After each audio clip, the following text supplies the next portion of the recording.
Je m'appelle Chloé Martin, et j'avais 34 ans lorsque ma sœur m'a regardé droit dans les yeux et m'a dit d'aller finir ailleurs. 3 jours après l'enterrement de nos parents, alors que je marchais encore avec une canne à cause de l'accident de voiture qui avait failli me coûter la vie 2 ans plus tôt, Camille se tenait dans l'embrasure de la porte de la seule maison qu'il me restait et a prononcé ces mots sans verser une seule larme. Elle avait apporté des cartons de déménagement. Elle avait amené son mari. Et elle avait apporté avec elle une dureté dont j'ignorais l'existence. Nos parents venaient à peine d'être enterrés. Les fleurs sur leur tombe n'avaient même pas commencé à faner. Et ma sœur, mon propre sang, était en train de me chasser de la maison où j'avais passé les 2 dernières années à me reconstruire, à guérir, et à m'occuper de ce qu'elle ne venait presque jamais voir. Elle pensait que je n'avais plus rien. Elle pensait que je ne servais plus à rien. Elle se trompait. Avant de vous raconter ce qui s'est passé au cabinet de l'avocat 3 jours plus tard, prenez un instant pour aimer et vous abonner, mais seulement si cette histoire vous touche vraiment. Dites-moi aussi dans les commentaires d'où vous regardez et à quelle heure. Pour comprendre pourquoi ces mots m'ont blessé plus profondément que n'importe quelle autre épreuve, je dois revenir au jour où tout a basculé. 2 ans avant la mort de nos parents, j'étais architecte paysagiste et je dirigeais mon propre petit cabinet à Tulle, en Corrèze. Je concevais des jardins pour une clientèle aisée, je restaurais des propriétés anciennes, et je venais tout juste d'obtenir un contrat avec la société botanique locale. La vie était belle. La vie avait du sens. Puis un conducteur en état d'ivresse a grillé un feu rouge. Je ne me souviens pas du choc.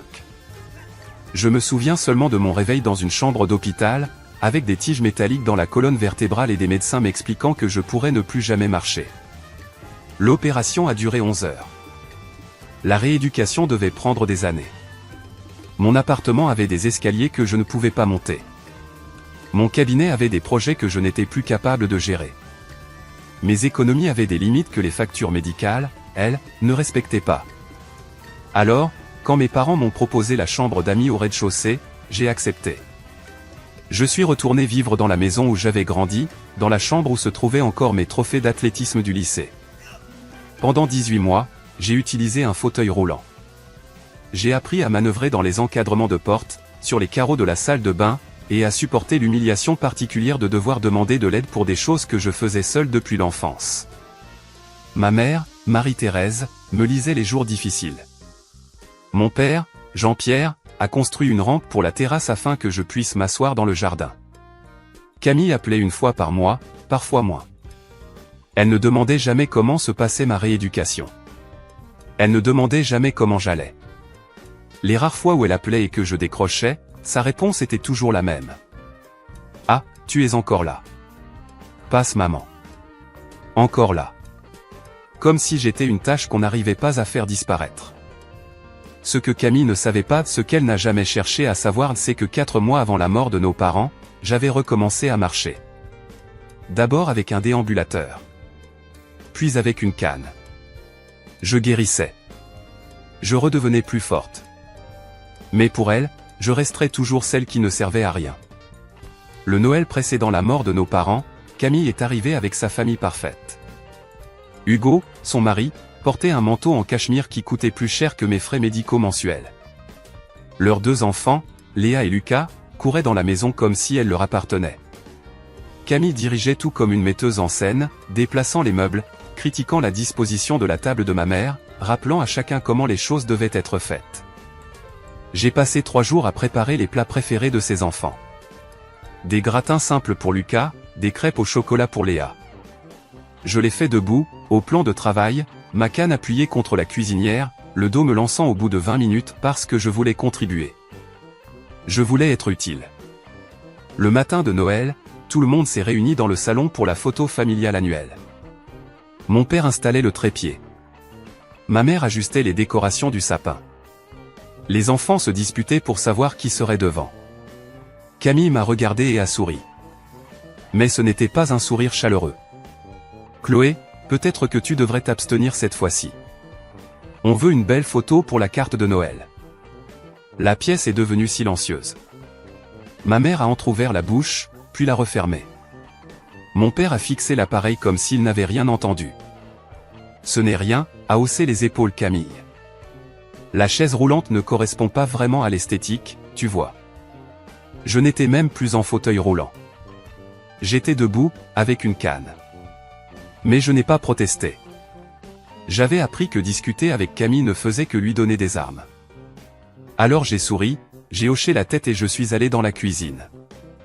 Par la fenêtre, j'ai regardé ma famille poser sans moi. J'ai entendu le déclic de l'appareil une fois, 2 fois, 3 fois. Je ne savais pas alors que mon père avait tout vu. Et je ne savais pas ce qu'il ferait dès le lendemain matin. Mes parents sont morts un mardi de mars. Ils se rendaient à Nice pour le mariage d'un ancien ami d'université. Un avion privé, 6 passagers, ciel dégagé. L'appareil s'est écrasé quelque part au-dessus du Massif central. On a parlé d'un problème technique. On a dit que ça avait été rapide. J'étais dans le jardin lorsque l'appel est arrivé, en train de tailler les rosiers que ma mère avait plantés 15 ans plus tôt. Le téléphone a sonné, et 30 secondes plus tard, mon monde s'est effondré. Camille est venue pour les funérailles. Elle a tout géré, l'organisation, les fleurs, la liste des invités. J'étais trop engourdi pour m'y opposer. Je me suis assise au premier rang à l'église et j'ai réalisé que je ne reconnaissais pas la moitié des personnes présentes. Les amis de Camille. Les relations de Camille.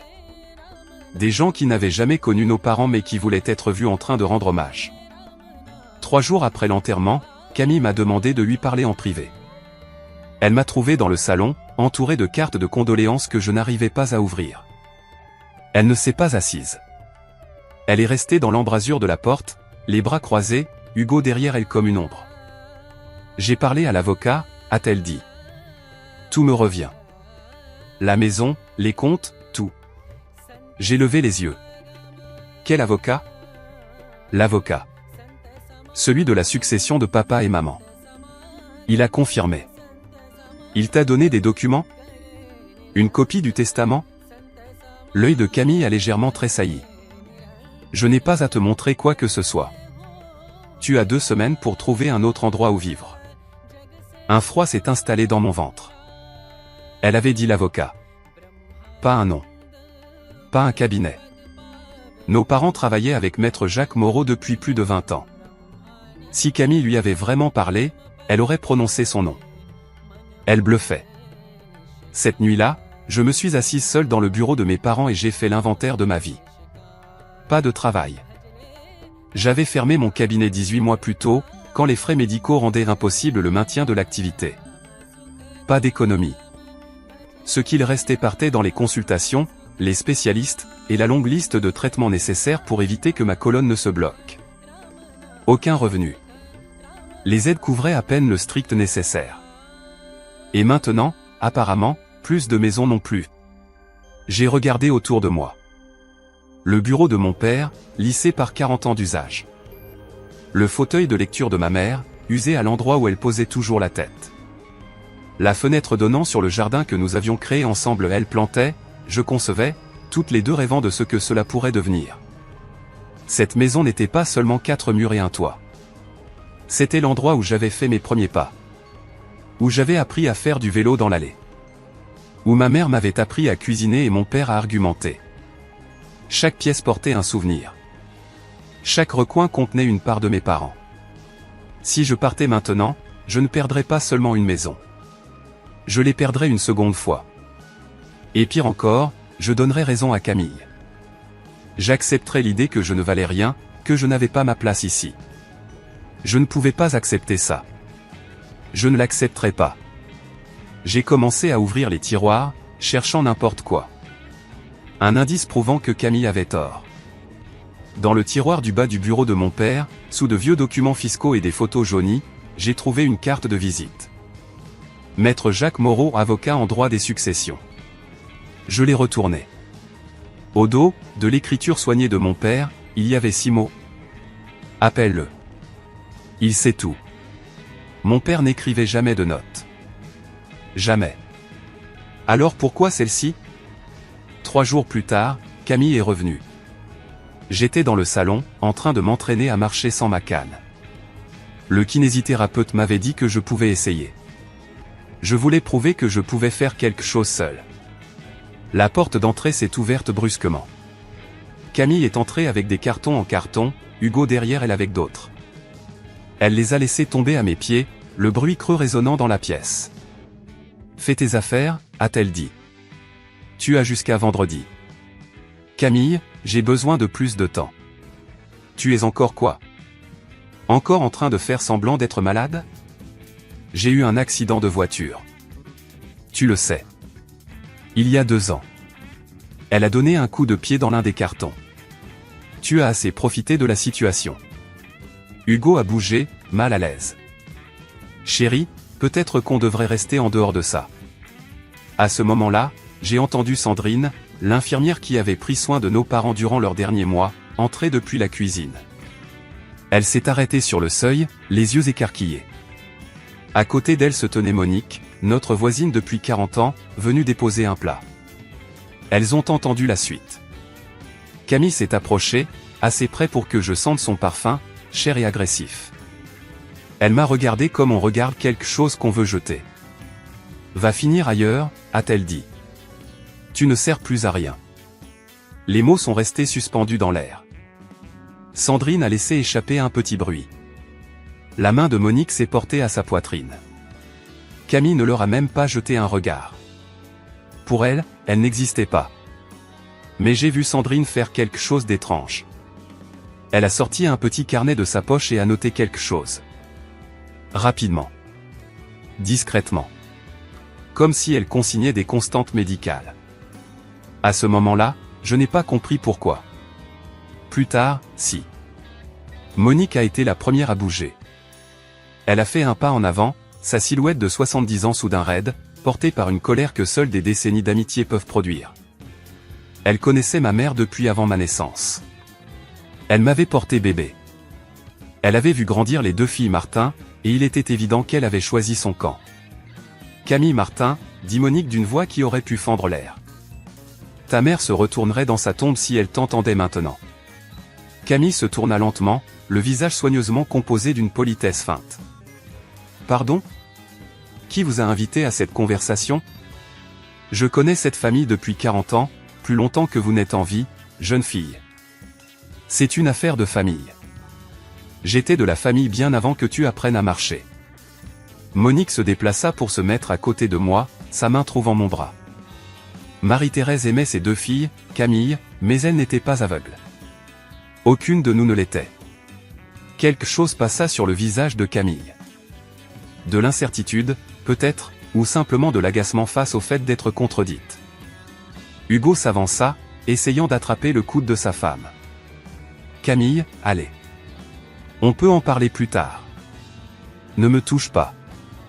Elle se dégagea vivement, la voix montant. Ma mère m'a laissé responsable.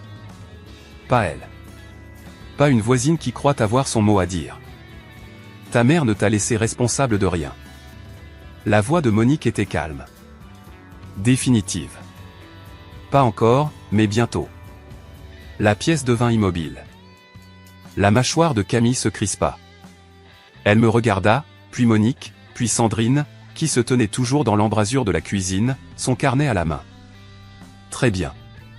Camille attrapa le bras d'Hugo et le tira vers la porte. Vendredi, Chloé. Je te veux dehors vendredi. La porte claqua derrière eux. Monique serra mon bras. Ne t'inquiète pas, ma chérie. Ce n'est pas fini. J'aurais aimé pouvoir la croire. Le lendemain matin, Hugo revint seul. Je le trouvai sur le perron, les mains dans les poches, avec l'air d'un homme qui venait de perdre une bataille contre lui-même. Quand j'ouvris la porte, il sursauta. Camille ne sait pas que je suis ici, dit-il rapidement. On peut parler? Je le laissai entrer. Nous nous sommes assis dans le salon. Lui, sur le bord du fauteuil de ma mère. Moi, sur le canapé, ma canne appuyée contre la coudoir. Il évitait mon regard. Écoute pour hier. Camille est sous beaucoup de pression. La pression de mettre sa sœur diminuée dehors, dans la maison de ses parents disparus? Il grimaça. Ce n'est pas personnel, Chloé. On a juste vraiment besoin d'argent. Je me figeai. Besoin. La maison à elle seule vaut. Il s'interrompit, se reprit. Je veux dire, la succession devrait être réglée rapidement, pour le bien de tout le monde. Hugo. Je me penchai en avant. Qu'est-ce qui se passe vraiment? Il resta silencieux un long moment. Puis, d'une voix à peine audible. On a des problèmes. Les placements que j'ai faits l'an dernier, ça n'a pas marché. Combien? Il regarda le plafond, puis le sol, partout sauf moi. Environ 400 000 €. Le chiffre resta suspendu entre nous. La banque menace de saisir la maison, continua-t-il. L'école des enfants demande les frais pour le prochain semestre. Camille essaie de tout tenir, mais... La voix de Camille, sèche et tranchante, surgit depuis l'entrée. Nous avons sursauté tous les deux. Je n'avais pas entendu sa voiture arriver. « Qu'est-ce que tu fais ici ?» Elle attrapa le bras d'Hugo, les jointures blanchies. « On y va. Maintenant. » Hugo me regarda tandis qu'elle le tirait vers la sortie. Il remua les lèvres. C'était peut-être, pardon. C'était peut-être, Ed. Je sais ce que certains d'entre vous pensent peut-être à cet instant. Pourquoi ne t'es-tu pas défendu, Chloé? Pourquoi n'as-tu rien dit? Je me suis posé la même question.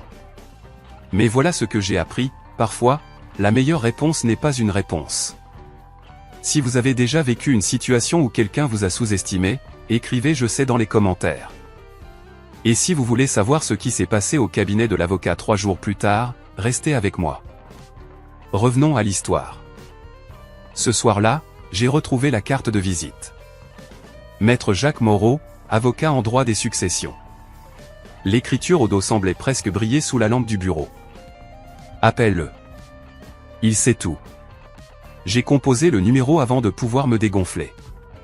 Le téléphone sonna 2 fois, puis une voix grave et posée répondit. Cabinet Moreau. Maître Moreau, ici Chloé Martin. La fille de Jean-Pierre et Marie-Thérèse. Un silence. Puis une voix plus chaleureuse. Mademoiselle Martin, j'attendais votre appel. Quelque chose dans son ton me fit serrer le téléphone. Vous l'attendiez? Votre père m'a dit que vous me contacteriez. Il en était même très sûr. Des papiers bruissèrent à l'arrière-plan. Je comprends que votre sœur fasse des déclarations concernant la succession. Elle affirme que tout lui revient. Et que je l'aurais confirmé. Un léger rire sec. Je n'ai pas parlé à Camille depuis l'anniversaire de mariage de vos parents, il y a 3 ans.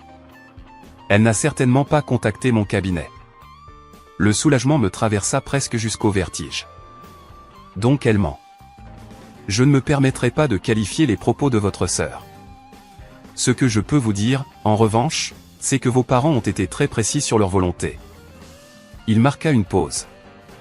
Très précis, mademoiselle Martin. Qu'est-ce que ça veut dire? Que j'aimerais que vous veniez à mon bureau avant la lecture officielle. Certaines dispositions nécessitent des explications. Une autre pause. Plus longue. Des choses que personne d'autre ne connaît. Même pas votre sœur. Je notai l'heure du rendez-vous, les mains tremblantes. Mademoiselle Martin, ajouta-t-il plus doucement. Votre père a modifié son testament il y a 6 mois, juste après Noël. Il m'a dit qu'il voyait enfin les choses clairement. La photo de Noël, celle où je n'étais pas. Il avait bien regardé, finalement. La veille de la lecture officielle du testament, Sandrine est venue me dire au revoir. Elle se tenait sur le perron, un cardigan serré autour des épaules, paraissant plus petite que dans mon souvenir. Pendant 8 mois, elle avait fait partie intégrante de cette maison. Prendre les constantes de mes parents, gérer leur traitement, rester auprès de ma mère durant les longues nuits où la douleur l'empêchait de dormir. Maintenant, son travail était terminé. Elle partait vers une autre famille, un autre patient, une autre fin. Je voulais te donner quelque chose, dit-elle. Elle fouilla dans son sac et en sortit un carnet relié de cuir, usé sur les bords. Je le reconnus immédiatement. L'écriture de ma mère couvrait la page visible, cette cursive ample, la pression trop forte du stylo. Ta mère m'a demandé de le garder en sécurité. Sandrine me le plaça dans les mains. Elle disait que tu en aurais besoin un jour. Que tu saurais quand. Je traçai les initiales de ma mère sur la couverture. Qu'y a-t-il dedans? Ses pensées. Ses journées. Ses observations. Sandrine hésita. Les dernières pages parlent de toi et de ta sœur. Je ne les ai pas lues. Ce n'était pas à moi de le faire. Mais je crois qu'elle voulait que tu comprennes quelque chose. Comprendre quoi? Sandrine jeta un regard vers la rue, comme pour s'assurer que nous étions seuls. Il y a autre chose chez Maître Moreau. Ta mère a enregistré un message il y a quelques mois. Une vidéo. Elle me regarda droit dans les yeux. Elle était très claire sur le moment où elle devait être diffusée. Ma gorge se serra. Sandrine, pourquoi me dis-tu tout ça? Elle serra doucement ma main. Ta mère savait, Chloé. Elle savait ce que Camille ferait.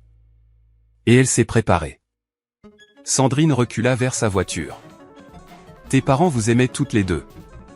Mais ils n'étaient pas aveugles. Le carnet pesait lourd dans mes mains. Comme une promesse. Comme un avertissement. Camille organisa la réception commémorative comme elle organisait tout, avec faste et sans consulter personne. Le restaurant était italien, élégant, avec des nappes en tissu et des serveurs qui se présentaient par leur prénom. Elle avait réservé la salle privée, commandé le service traiteur, envoyé des invitations sur du papier crème, avec les noms de mes parents embossés en doré. Elle ne m'avait rien demandé. Ni pour le menu. Ni pour la liste des invités. Je suis arrivé en retard. Mon taxi était resté coincé dans la circulation, et traverser le parking avec ma canne m'avait pris plus de temps que prévu. Quand je suis arrivé à l'entrée de la salle privée, Camille se tenait déjà en bout de table, un verre de vin à la main, en plein discours. 40 personnes étaient assises devant elle. Des oncles et tantes que je reconnaissais à peine. Des amis de mes parents dont j'avais oublié les noms. Des relations professionnelles d'Hugo. Le club de lecture de Camille. Une mère de visage. Certains endeuillés. La plupart simplement présents pour être vus. Camille parlait, sa voix prenant cette intonation particulière qu'elle utilisait quand elle voulait susciter l'admiration. Et je vous promets d'honorer cet héritage. Cette maison, cette communauté, tout ce qu'ils ont bâti, je le protégerai. Elle parlait de notre famille comme d'un titre de propriété. Je restais dans l'embrasure de la porte. Personne ne me regardait. Papa et maman seraient si fiers de ce que nous avons accompli, poursuivit-elle. Le nom Martin perdurera. Je m'en assurais. Je serrai ma canne jusqu'à en avoir les jointures blanches. Elle ne m'avait pas mentionné une seule fois. Pas une seule. C'était comme si j'avais déjà été effacé de la famille qu'elle prétendait défendre. Puis quelqu'un remarqua ma présence. Un murmure parcourut la salle. Des têtes se tournèrent. Le discours de Camille a vacillé une fraction de seconde, puis elle s'est reprise avec ce sourire entraîné. Chloé, tu es venue. La façon dont elle l'a dit comme si ma présence était une petite surprise, un détail de dernière minute m'a donné la nausée. Je me suis avancé vers une place vide au fond, ma canne tapant sur le sol brillant dans le silence. Camille. C'était Bernadette, la sœur aînée de mon père, qui parlait depuis le milieu de la table. Et Chloé? Où va-t-elle vivre maintenant? La question est restée suspendue. 40 regards ont glissé de l'une à l'autre. Le sourire de Camille n'a pas bougé. Chloé a ses propres projets. Elle est en train de passer à autre chose. Passer à autre chose où? A insisté Bernadette. Camille a haussé les épaules avec une délicatesse étudiée. Là où elle pourra se débrouiller. Elle a toujours été débrouillarde. Quelques personnes ont ricané. De petits rires, des rires nerveux, le genre de rire qu'on lâche quand on ne sait pas quoi faire d'autre. Mais elles ont ri. Je suis resté là, ma canne à la main, sentant le poids de chaque regard. Certains me regardaient avec pitié. D'autres avec jugement. La plupart détournaient les yeux, mal à l'aise, pressés de retourner à leur verre et à leur conversation. Camille a glissé près de moi pour aller saluer quelqu'un à une autre table. En passant, elle s'est penchée tout près. « Je t'avais dit de rester chez toi », a-t-elle murmuré. « Tu te ridiculises. » Je n'ai pas répondu. Je me suis rappelé ce que maître Jacques Moreau m'avait dit quand j'étais passé à son cabinet ce matin-là. Laisse-la parler. Plus elle parle maintenant, plus le silence sera assourdissant après.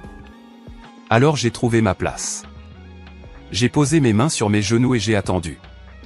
Camille n'avait aucune idée de ce qui arrivait. Monique est arrivée 20 minutes plus tard, vêtue de noir, avec un regard capable de faire tourner le lait. Elle a parcouru la salle des yeux jusqu'à me repérer, seule à ma petite table dans un coin, poussant la nourriture dans mon assiette sans manger. Puis son regard a basculé vers Camille, qui tenait court près du bar, riant à quelque chose que Hugo venait de dire. La mâchoire de Monique s'est crispée. Elle est venue droit sur moi. « C'est vrai ?» a-t-elle demandé en s'asseyant. « Ce que Bernadette vient de me dire ?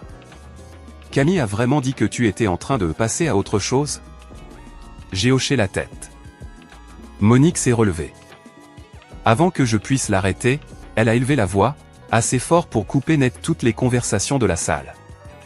Marie-Thérèse et Jean-Pierre auraient honte s'ils voyaient ça. La pièce est devenue silencieuse. Camille s'est retournée, son verre de vin figé à mi-chemin de ses lèvres. « Pardon ?» La voix de Camille était glaciale. « Vous avez très bien entendu. » Monique n'a pas scié. « Cette fille, dit-elle en me désignant, s'est occupée de vos parents tous les jours pendant que vous étiez trop occupés pour venir.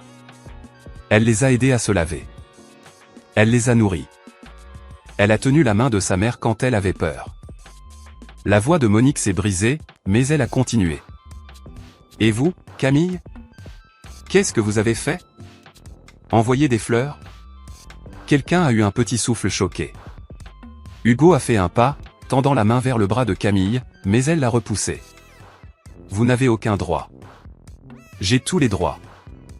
J'ai été l'ami de Marie-Thérèse pendant 40 ans. » Monique s'est déplacée pour se mettre à côté de moi, sa main se posant sur mon épaule.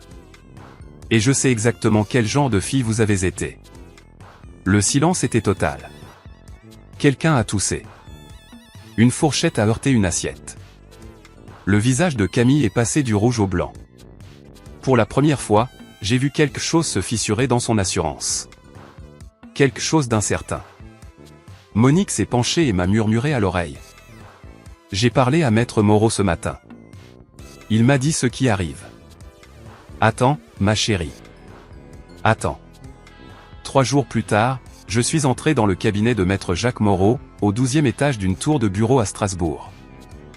La réceptionniste m'a conduite à une salle de réunion au bout du couloir, boiserie sombre, fauteuil en cuir, grande fenêtre donnant sur la ville, le genre de pièce où se décident les choses importantes. Camille était déjà là. Elle était assise en bout de table comme si l'endroit lui appartenait, son sac Hermès posé exactement comme il fallait, la posture impeccable. Hugo était à côté d'elle, faisant défiler son téléphone avec l'énergie nerveuse d'un homme qui rêvait d'être ailleurs. Je me suis assise en face d'eux. Ma canne était appuyée contre la chaise. Camille ne m'a pas regardé. Maître Moreau est entré avec une serviette en cuir, suivi d'une personne chargée de consigner officiellement l'entretien. Il était plus âgé que dans mon souvenir, cheveux gris, élégant, avec ce calme qui vient de décennies passées à annoncer des vérités que les gens ne sont pas prêts à entendre. « Merci à tous d'être venus, dit-il en s'installant. Avant de commencer la lecture formelle, je dois vérifier quelques points. » Il a ouvert un dossier beige et a levé les yeux vers Camille. « Madame Martin, avez-vous déjà vu le testament complet que vos parents ont déposé à mon cabinet ?» Camille s'est redressée. « J'ai vu le testament. » « Oui. Il était dans la table de nuit de ma mère. » « Le document dans la table de nuit. » Maître Moreau a hoché lentement la tête. « Pouvez-vous le décrire ? » 4 pages. Du langage juridique standard. Tout me revient en tant qu'aîné. Maître Moreau a retiré ses lunettes et les a essuyées avec un chiffon. Le geste était lent, presque théâtral. « Madame Martin, dit-il calmement, avez-vous vu le testament complet ou seulement le résumé que votre mère gardait comme copie de référence ?» La main de Camille s'est serrée sur son sac. Pour la première fois, son sourire a disparu. « De quoi parlez-vous ? Un résumé ? » C'était le testament.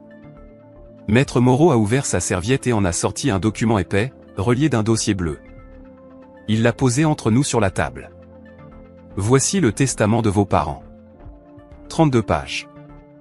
Camille s'est penchée en avant. « C'est impossible. J'ai vu le testament. Il datait d'il y a 5 ans. Il disait. Ce que vous avez vu, Madame Martin, était un projet préliminaire. Vos parents le gardaient dans leur table de nuit comme référence, mais ils ont modifié leur organisation successorale de manière importante avant leur décès. Maître Moreau a tapoté le dossier. Ceci est la version légale. La seule qui compte. Le téléphone de Hugo a claqué contre la table. Il ne l'a pas ramassé. C'est une fraude. Camille s'est levée d'un coup, sa chaise raclant le parquet. Vous l'aidez à monter une fraude. Elle a sûrement falsifié. Madame Martin. La voix de Maître Moreau n'a pas monté, mais elle s'est durcie. Je suis l'avocat de votre famille depuis 22 ans. J'ai rédigé le premier testament de vos parents quand vous aviez 15 ans. Je ne commets pas de fraude, et je n'apprécie pas cette insinuation. Camille a ouvert la bouche, puis l'a refermée. Ses mains tremblaient. Asseyez-vous, a dit Maître Moreau. Ce n'était pas une demande. Elle s'est assise. J'ai regardé le visage de ma sœur passer d'une émotion à l'autre, incrédulité, colère, peur. Quand elle a fini par me regarder, il y avait quelque chose de nouveau dans ses yeux. Quelque chose qui ressemblait presque à de la panique. Il ne ferait pas ça, a-t-elle soufflé. Il ne ferait pas. Maître Moreau a commencé à tourner les pages. Peut-être devrions-nous laisser vos parents parler eux-mêmes. La pièce a semblé rétrécir. L'air s'est fait plus lourd. Et j'ai compris que tout était sur le point de changer. Maître Moreau a lu lentement, avec soin, donnant du poids à chaque mot. À notre fille, Camille Martin. Nous léguons notre portefeuille d'investissement, estimé à environ 14 millions d'euros, placé dans une structure de gestion encadrée. Camille pourra retirer au maximum 50 000 euros par an, le reste étant destiné à ses enfants à leur 30e anniversaire. Camille a laissé échapper un bruit, comme si l'on venait de lui couper le souffle. Une gestion encadrée ? Hugo s'est penché. Qu'est-ce que ça veut dire, une gestion encadrée ? On a besoin de cet argent maintenant. Maître Moreau a continué comme si Hugo n'avait rien dit. Le document comprend une lettre de vos parents expliquant leur décision. Dois-je la lire ? Oui, ai-je répondu avant que Camille ne puisse protester. Maître Moreau a ajusté ses lunettes. Nous aimons Camille de tout notre cœur, mais nous l'avons vu lutter avec ses décisions financières tout au long de sa vie adulte. Nous avons vu de l'argent disparaître dans des projets qui n'ont jamais abouti. Nous ne souhaitons pas que le travail de toute une vie soit perdu en un an après notre disparition. Cette mesure n'est pas une punition. C'est une protection. Le visage de Camille est passé du blanc au gris. Hugo fixait la table comme s'il voulait qu'elle l'engloutisse. Puis Maître Moreau a tourné plusieurs pages, abordant la maison familiale et le terrain alentour, estimé à environ 4 millions d'euros. Je me suis arrêté de respirer. Nous léguons notre maison à notre fille, Chloé Martin. À condition qu'elle ne puisse pas être vendue pendant une période de 10 ans, Chloé a été notre réconfort et notre présence durant nos dernières années. Elle s'est occupée de notre jardin, a tenu nos mains, et nous a apporté la paix. La maison lui appartient. Elle l'a méritée. Ma vue s'est brouillée. Quelque part, très loin, Camille disait quelque chose, elle protestait, elle exigeait. Mais je ne l'entendais plus. Mais je ne l'entendais plus. Tout ce que j'entendais, c'était les voix de mes parents, comme si elles venaient me chercher au-delà de leur absence. Il y a encore une chose, dit Maître Jacques Moreau. Il plongea la main dans sa serviette et en sortit une clé USB. Vos parents ont enregistré un message vidéo à diffuser aujourd'hui. Ils y tenaient beaucoup. La tête de Camille se redressa d'un coup. Quelle vidéo ? Je n'ai jamais entendu parler d'une vidéo. C'était justement le but, Madame Martin. Maître Moreau brancha la clé sur un ordinateur portable et, quelques secondes plus tard, le visage de ma mère apparut sur l'écran fixé au mur. Marie-Thérèse était assise dans notre salon, dans son fauteuil préféré près de la fenêtre. Mon père, Jean-Pierre, se tenait derrière elle, la main posée sur son épaule. Ils avaient l'air fatigués. Ils avaient l'air déterminés. Mes filles, commença ma mère. Si vous regardez ceci, c'est que nous ne sommes plus là, et c'est que les choses se sont déroulées comme nous le redoutions. Mon père prit la parole à son tour. Camille, tu es notre aînée. Nous t'aimons depuis le moment où tu es arrivée, mais aimer ne veut pas dire fermer les yeux. Nous avons vu comment tu traites ta sœur, continua-t-il. Nous avons vu la manière dont tu la rejettes, dont tu la diminues, dont tu la pousses de côté. Les yeux de ma mère brillèrent. Chloé, tu n'es pas inutile. Tu ne l'as jamais été.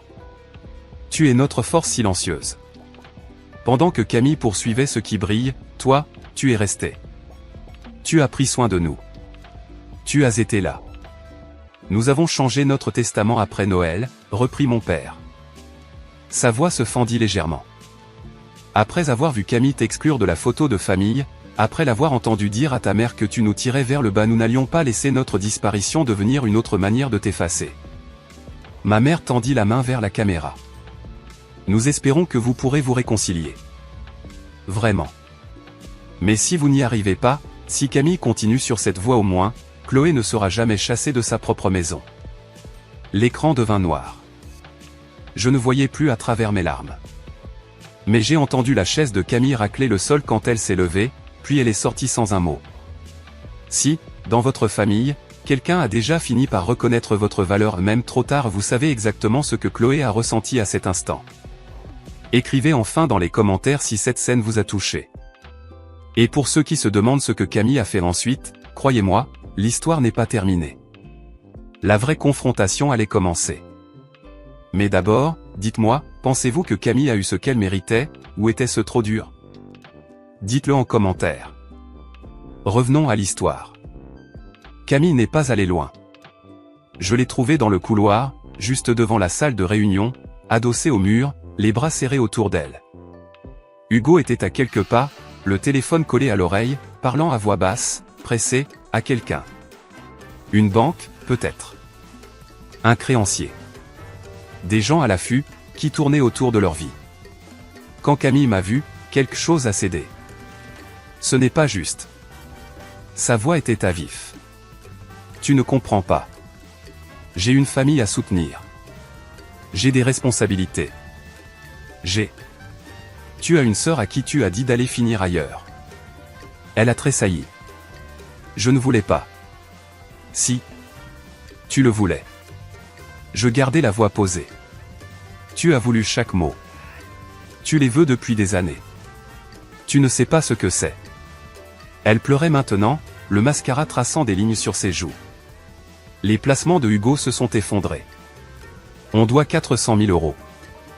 La banque va saisir notre maison. Mes enfants vont perdre leur foyer. Et toi? Elle me pointa du doigt, la main tremblante. Toi, tu n'as personne. Tu n'as pas d'enfant. Tu n'as pas besoin d'argent. Je laissai ces paroles rester entre nous. Tu as raison, dis-je doucement. Je n'ai pas d'enfant. Je n'ai pas de mari. Je n'ai pas toutes les choses que tu crois nécessaires pour avoir de la valeur. Je fis un pas vers elle. Mais je n'ai pas passé des années à traiter ma propre sœur comme si elle ne valait rien. Je n'ai pas été dans la maison de nos parents 3 jours après leurs funérailles pour te dire d'aller finir ailleurs. Les épaules de Camille se mirent à trembler. Pendant un instant, elle ressemblait à la petite fille dont je me souvenais, perdue, effrayée. Puis j'ai repensé à toutes les années où elle m'avait fait me sentir inexistante. Et je me suis rappelé que la compassion a des limites. J'aurais pu la briser à cet instant. J'aurais pu énumérer chaque remarque cruelle, chaque geste méprisant, chaque fois où elle m'avait fait croire que je n'avais pas le droit d'exister. J'aurais pu lui dire exactement ce que je pensais de sa vie parfaite, de son image parfaite, de ses mensonges parfaits. Mais ce n'est pas moi. Ce n'est pas comme ça que mes parents m'ont élevé. Alors je me suis appuyé sur ma canne et j'ai parlé calmement. Tu m'as dit d'aller finir ailleurs. J'ai trouvé un endroit. Je marquai une pause. Ça s'appelle chez moi. Le souffle de Camille se bloqua. Je ne vais pas me réjouir, Camille. Ce n'est pas moi. Mais je vais poser une limite. Je la regardai dans les yeux. Tu ne me parleras plus jamais comme ça. Jamais. Ni en privé, ni en public, ni devant tes enfants. Je ne serai plus ton défouloir. Elle me fixait comme si elle me voyait pour la première fois. J'ai une proposition, continuai-je. La structure te permet 50 000 € par an. Ce n'est pas rien, mais je sais que ça ne règle pas tes problèmes immédiats. Je pris une inspiration. Je suis prête à te prêter ce qu'il faut pour régler la banque. Sans intérêt, avec des conditions raisonnables, assez pour sauver votre maison et garder les enfants à l'école. La bouche de Camille s'ouvrit, se referma. Mais il y a une condition. Je levai la main. Tu t'excuses publiquement lors d'un dîner de famille, devant tous ceux qui étaient à cette réception commémorative. Tu leur dis ce que tu m'as dit. Et tu leur dis que tu avais tort. Le couloir était silencieux. Hugo avait arrêté son appel. Il me regardait comme si je venais de changer de visage. Camille essuya ses joues. Et si je ne le fais pas, alors tu te débrouilles seul. C'est ton choix. Camille ne répondit pas. Elle regarda Hugo, qui regarda le sol. Puis elle rassembla ce qui lui restait de maîtrise, prit son sac et se dirigea vers l'ascenseur. Hugo la suivit sans se retourner. Les portes se refermèrent, et je me retrouvai seul dans le couloir. Maître Moreau apparut à côté de moi un instant plus tard, une main douce sur mon coude. Mademoiselle Martin, il nous reste des documents à finaliser. J'ai hoché la tête et je l'ai suivi jusqu'à la salle de réunion. La personne chargée du procès-verbal était partie. L'écran était éteint. Il n'y avait plus que Maître Moreau, moi, et le poids de tout ce qui venait de se passer. Il fit glisser des papiers vers moi, acte de propriété, transfert de compte, page de signature. J'ai signé là où il me l'indiquait, la main légèrement tremblante. Vos parents étaient fiers de vous, dit-il pendant que je signais la dernière page. Ils me l'ont dit tant de fois. Surtout votre mère. Il retira ses lunettes et se frotta les yeux. Elle a dit, tu étais la seule chose qui rendait ces derniers mois supportables. Je n'ai pas réussi à parler. Elle a aussi dit autre chose. Maître Moreau sortit une enveloppe scellée de sa serviette. Elle m'a demandé de vous donner ceci après la lecture. Une lettre, juste pour vous. Je pris l'enveloppe. L'écriture de ma mère sur le devant, pour Chloé. Quand tu seras prête. Encore une chose. Maître Moreau se leva et me serra la main. Votre père m'a demandé de vous dire qu'il a modifié le testament le lendemain de Noël. Il a dit. Sa voix se serra. Il a dit qu'il avait enfin compris quelle fille les voyait comme des personnes et laquelle les voyait comme un compte en banque. Je suis sorti de ce cabinet avec l'acte de propriété de ma maison d'enfance, 14 millions d'euros placés dans une structure à mon nom, et une lettre de ma mère serrée contre mon cœur. Ça ne ressemblait pas à une victoire. Ça ressemblait à du chagrin. Un mois plus tard, j'ai emménagé dans la chambre de mes parents. Au début, c'était étrange, dormir là où ils avaient dormi, me réveiller avec la même vue sur le jardin que ma mère regardait chaque matin depuis 30 ans. Mais c'était aussi juste, comme s'ils avaient gardé une place pour moi. J'ai continué la rééducation 3 fois par semaine. La plupart des jours, je n'avais même plus besoin de la canne. Je marchais seul, je cuisinais mes repas, je commençais à imaginer à quoi pourrait ressembler l'avenir. Le quartier avait changé par petites touches. Les gens qui avaient assisté à la réception commémorative, ceux qui avaient ri quand Camille m'avait qualifié de débrouillarde, traversaient désormais la rue quand ils me voyaient. La nouvelle s'était répandue, la lecture du testament, la vidéo, ce que Camille avait dit, et ce qu'elle avait perdu. Ils avaient honte. Tant mieux. Camille et Hugo ont vendu leur maison à Annecy pour environ 650 000 euros. Après avoir réglé leurs dettes, il leur restait à peine de quoi verser la caution d'un appartement de 2 pièces dans une petite ville à 40 minutes de là. Hugo a été renvoyé de son cabinet lorsque ses investissements ratés ont été mis au jour. Des histoires de pertes non déclarées et de clients furieux. Il travaillait désormais dans une banque régionale, pour un salaire qui n'avait plus rien à voir avec l'ancien. Leurs enfants ont quitté l'école privée pour l'école publique. Camille expliquait autour d'elle que c'était parce que le collège public avait un meilleur programme artistique. Personne ne la croyait. Elle m'a appelé une fois, 3 semaines après la lecture du testament. « Ton offre tient toujours ?» Sa voix était plate, épuisée. « Oui. Je ne suis pas encore prête à m'excuser. » Je suis restée silencieuse un instant. « Alors je ne suis pas prête à signer un chèque. » La ligne s'est coupée. Mais elle avait appelé. C'était déjà quelque chose. Ce n'était pas le pardon. Mais c'était peut-être le début d'une prise de responsabilité. 2 mois après la lecture, j'ai enfin ouvert le journal de ma mère. Je l'avais avec moi depuis que Rose me l'avait confié. Il reposait sur ma table de nuit. Parfois, je le tenais dans mes mains avant de m'endormir. Mais je n'avais jamais réussi à le lire. L'idée d'entendre à nouveau la voix de ma mère, même à travers son écriture, me donnait l'impression d'ouvrir une plaie que je ne savais pas refermer. Ce soir-là, assise dans son jardin, sous les étoiles, j'étais prête. Les premières pages étaient banales. Des listes de courses. Des rendez-vous médicaux. Des notes sur la météo, sur les plantes qui fleurissaient. Ma mère avait toujours été une femme pragmatique, même dans ses pensées les plus intimes. Puis je suis arrivé aux 10 dernières pages. Celle qui parlait de Camille. J'aime ma fille aînée, mais je m'inquiète pour elle. Elle poursuit quelque chose qu'elle n'attrapera jamais, l'approbation, la réussite, l'apparence de la perfection. J'espère qu'elle trouvera la paix un jour. J'espère qu'elle comprendra que ce qu'elle a est déjà suffisant. Puis, à propos de moi. Chloé ne sait pas à quel point elle nous a sauvés après l'accident, quand elle est revenue vivre à la maison. Je pensais m'occuper d'elle, mais c'est elle qui prenait soin de nous. Juste en étant là, en préparant le petit déjeuner, en me lisant des passages à voix haute, en restant assise avec Jean-Pierre dans le jardin, elle nous a sauvés d'une solitude dont je n'avais pas conscience. La dernière entrée datait de 3 semaines avant l'accident. Chloé est mon miroir. Patiente, discrète, forte d'une manière que personne ne remarque avant qu'il ne soit trop tard.